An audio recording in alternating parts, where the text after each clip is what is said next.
하늘이 맺어준 인연처럼 서로의 아픔을 메꿔주며 만난 영수 씨와 순자 씨. 그러나 젊은 사람들의 연애처럼 불타오르다가도 식어버리는 건 재혼에도 예외가 없나 봅니다. 순수하게 서로가 좋아서 한 재혼이었지만 살아온 만큼 쌓아온 것들이 이 둘을 방해하는 요소가 될 줄은 그들도 몰랐습니다. 무슨 일일까요? 안녕하세요. 인생회차입니다. 이번 영상은 재혼하면 안 되는 이유를 영수 씨와 순자 씨의 이야기로 시작해 보겠습니다. 구독은 영상 제작에 큰 힘이 됩니다. 그러면 좋은 시청 되시길 바랍니다. 때는 영수 씨와 순자 씨가 재혼하기 전입니다. 추운 겨울밤이었습니다. 희미한 가로등 불빛 아래 영수는 두 손을 주머니에 깊숙이 찔러 넣은 채 천천히 걸음을 옮겼습니다. 낡은 코트 기세는 눈발이 소리 없이 내려앉았고 입김이 하얗게 퍼져나갔습니다. 어디선가 희미하게 들려오는 트로트 음악이 쓸쓸한 거리 풍경과 어우러져 마음 한편을 간지렸습니다. 그때 익숙한 목소리가 들려왔습니다. 아저씨, 왜 이렇게 혼자 다니세요? 영수는 걸음을 멈추고 뒤를 돌아보았습니다. 순자가 한 손에 작은 종이봉투를 들고 서 있었습니다. 그녀의 볼은 차가운 공기에 붉게 물들어 있었고 입김이 가녀린 구름처럼 흩어졌습니다. 순자 씨, 이 밤에 어딜 다녀오십니까? 시장에 갔다 오는 길이에요. 김치를 좀 사려고 했는데 생각보다 무거워서요. 순자는 살짝 곤란한 듯 종이봉투를 흔들어 보였습니다. 영수는 자연스럽게 봉투를 받아들었습니다. 무겁지는 않았지만 묵직한 감촉이 손바닥을 눌렀습니다. 그 과정에서 손끝이 살짝 스쳤고 차가운 밤 공기 속에서도 그녀의 온기가 느껴졌습니다. 이런 건 제가 들어야죠. 순자는 말없이 미소 지었습니다. 그녀의 눈동자가 가로등 불빛을 받아 반짝였습니다. 두 사람은 나란히 걸음을 옮겼습니다. 바닥에 쌓인 얇은 눈이 사각사각 소리를 냈습니다. 두 사람은 오래전부터 알고 지내던 사이였습니다. 순자는 영수가 운영하는 작은 철물점의 단골이었고 남편을 잃은 후 혼자 아이를 키우며 살아왔습니다. 영수 역시 아내와 사별한 지 오래되었습니다. 서로의 아픔을 알면서도 쉽게 다가서지 못했습니다. 길을 걸으며 두 사람은 조용히 대화를 나눴습니다. 별것 아닌 일상이었습니다. 영수가 가게 앞에 새 간판을 달았다는 이야기, 바람에 흔들리는 가로수 사이로 작은 웃음소리가 흘러나왔습니다. 그러나 영수는 속으로 고민하고 있었습니다. 그녀를 향한 감정이 조금씩 커지고 있다는 것을 깨달았지만 쉽게 입을 열 수 없었습니다. 혹여나 순자가 부담스러워할까봐 혹은 그녀의 아이에게 불편함을 줄까봐 걱정되었습니다. 그때 순자가 갑자기 걸음을 멈추었습니다. 영수 아저씨, 그녀의 목소리는 조심스러웠습니다. 영수가 그녀를 바라보자 순자는 어딘가 망설이는 듯했습니다. 그리고 이내 작은 목소리로 말했습니다. 가끔 너무 외롭다고 느낄 때가 있어요. 하지만 또 누군가에게 기대는 것이 맞는 걸까 싶기도 하고요. 영수는 가만히 그녀를 바라보았습니다. 순자의 손끝이 살짝 떨리고 있었습니다. 차가운 밤 공기에 시달려서인지 아니면 무언가를 결정해야 하는 불안감 때문인지 알 수 없었습니다. 그는 천천히 입을 열었습니다. 저도 그렇습니다. 순자는 놀란 듯 영수를 올려다보았습니다. 그의 얼굴은 평소처럼 무뚝뚝했지만 눈빛만큼은 따뜻했습니다. 혼자 살아온 세월이 길어지다 보니 이제는 혼자가 익숙해졌습니다. 그런데 요즘은 문득 그런 생각이 듭니다. 익숙함이 꼭 좋은 것만은 아닐 수도 있겠다고. 바람이 불어 두 사람의 머리카락을 살짝 흩트렸습니다. 순자는 가만히 영수를 바라보다가 조용히 고개를 끄덕였습니다. 그렇게 두 사람은 다시 걷기 시작했습니다. 예전과는 조금 다른, 조금 더 가까운 거리로. 그 후로 1년 뒤 영수사와 순자씨는 재혼하였습니다. 겨울바람이 창문을 두드렸습니다. 영수는 묵직한 한숨을 내쉬며 두 손을 비볐습니다. 손끝이 차가웠습니다. 난방이 돌아가는 집 아니었지만 왠지 모르게 몸이 싸늘하게 느껴졌습니다. 건너편 식탁에는 순자가 앉아 있었습니다. 그녀의 얼굴에는 피로가 가득 배어 있었습니다. 또 연락 안 받았어요? 순자가 조용한 목소리로 물었습니다. 그녀의 목소리는 낮았지만 담긴 감정은 선명했습니다.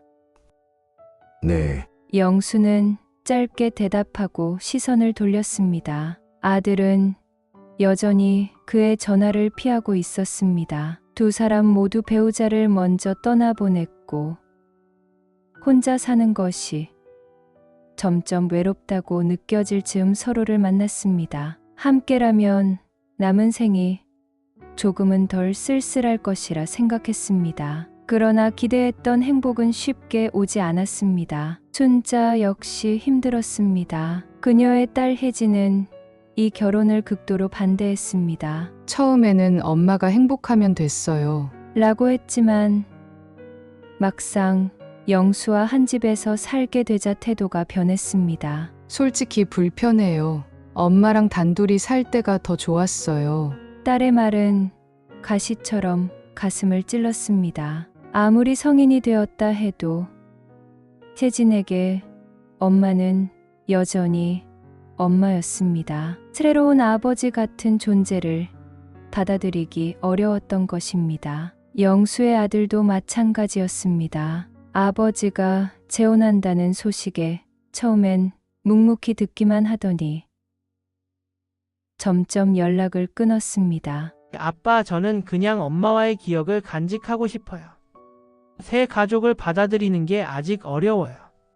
그 말이 귓가에 맴돌았습니다. 가족이란 쉽게 다시 만들어지는 것이 아니었습니다. 게다가 현실적인 문제도 있었습니다. 영수는 최근 건강이 나빠졌습니다. 예전부터 혈압이 높았고 병원에서는 조심하라고 했지만 젊을 때처럼 움직일 수 있을 거라 생각했습니다. 그런데 며칠 전 계단을 오르다가 갑자기 가슴이 답답해지며 주저앉고 말았습니다. 괜찮아요.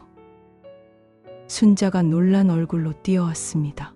그녀가 그의 팔을 붙잡았을 때 손길이 따뜻했습니다. 그러나 그 온기 속에는 분명한 불안이 섞여 있었습니다. 조금 어지러웠어요. 별거 아니에요. 애써 웃어 보였지만 순자는 고개를 저었습니다. 이러다 큰일 나요. 내일 병원 갑시다. 돈도 아껴야죠.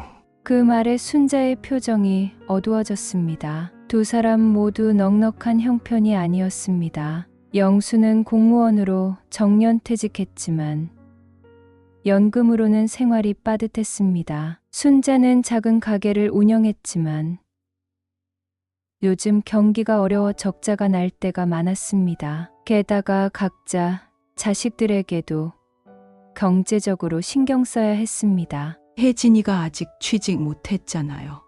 등록금도 도와줘야 하는데 순자가 낮은 목소리로 말했습니다. 우리 아들 녀석도 아직 자리 못 잡았어요. 취업 준비한다고 재속 돈 들어가고요. 영수도 한숨을 내쉬었습니다. 두 사람은 사랑해서 결혼했지만 함께 살아가면서 점점 현실이 무거워지고 있었습니다. 자식들은 각자의 이유로 새 가족을 받아들이기 힘들어했고 경제적인 문제와 건강 문제는 예상보다 더 큰 부담으로 다가왔습니다. 어느 날 저녁을 먹고 난 후 순자가 조심스럽게 입을 열었습니다. 우리 이렇게 사는 게 맞을까요? 영수는 순간 움찔했습니다. 무슨 말이에요? 순자는 손가락으로 식탁을 천천히 문질렀습니다. 표정은 차분했지만 깊은 고민이 담겨 있었습니다. 저는 당신이 좋아요. 정말 좋아서 결혼했어요. 그런데 그녀가 한숨을 쉬었습니다. 우리가 함께 있는 게 서로에게 부담이 되는 건 아닐까 싶어요. 그 말을 듣자 영수의 가슴이 철렁 내려앉았습니다. 부담이라니요? 당신이 이렇게 아플 때 저는 뭘 해줄 수 있을까요? 병원비 걱정해야 하고 자식들 눈치 봐야 하고 우리는 서로를 위해 결혼했는데 오히려 힘들어지는 건 아닐까요? 영수는 아무 말도 할 수 없었습니다. 머릿속이 복잡했습니다. 그는 순자를 사랑했습니다. 그러나 사랑만으로 해결되지 않는 문제들이 너무 많았습니다. 창밖에는 가로등 불빛이 희미하게 흔들리고 있었습니다. 마치 두 사람의 관계처럼. 그날 밤 영수는 오랫동안 잠을 이루지 못했습니다. 노년, 재혼의 7가지 주요 실패 원인. 노년 재혼. 이것만은 알고 계세요. 첫 번째는 돈 문제가 제일 심각해요. 여보, 우리 아들이 사업한다고 하는데 좀 도와주면 안 될까요? 당신 아들이지.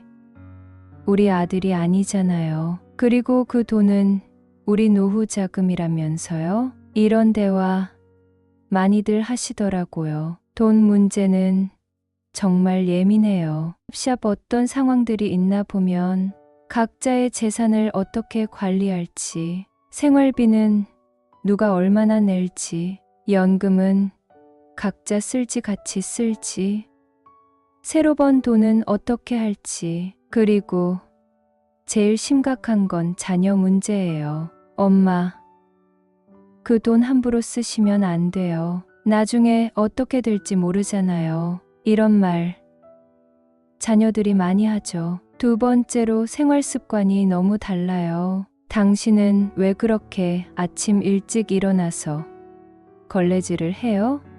시끄러워서 잠을 못 자겠어요. 당신은 왜 이렇게 늦게까지 TV를 크게 틀어놓고 보는 거예요? 30년, 40년 혼자 살던 사람들이에요. 습관이 어디 쉽게 바뀌나요? 그리고 일상생활에서 부딪히는 것들도 많습니다. 아침형 is, 저녁형, 깔끔쟁이 is 대충대충, 식성 차이 매운 거, 싱거운 거, 돈 쓰는 습관 절약 is 너그러운 스타일. 이 양말 좀 제자리에 넣으면 안 돼요? 아니, 내가 평생 이렇게 살았는데 뭐가 문제예요? 세 번째 문제는 가족 관계가 복잡해져요. 추석 때 이런 대화 많이 오갑니다. 우리 집에서 차례 지내야죠. 근데 저희 집도 차례가 있는데 그럼 당신이 먼저 가서 지내고 오세요. 자녀들 눈치 보이죠? 아버지, 새어머니랑 잘 사세요. 하지만 어머니 위패는 모시고 가시면 안 될 것 같아요. 명절 때마다 터지는 갈등.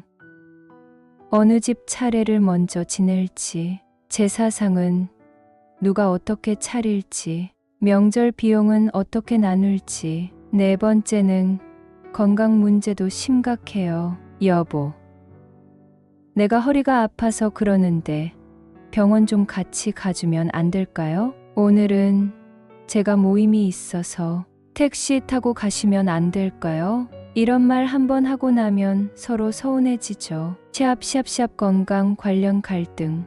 병원비는 누가 낼지, 간병은 누가 할지. 서로 건강 상태가 다를 때 생기는 문제들. 당신은 왜 이렇게 약을 안 챙겨 먹어요? 그러는 당신은 운동 한 번 안 하면서. 5번째는 심리적으로도 힘들어요. 전 남편이었으면 이렇게 안 했을 텐데. 이런 생각 한 번씩 들죠? 마음의 갈등. 전 배우자와 자꾸 비교하게 됨.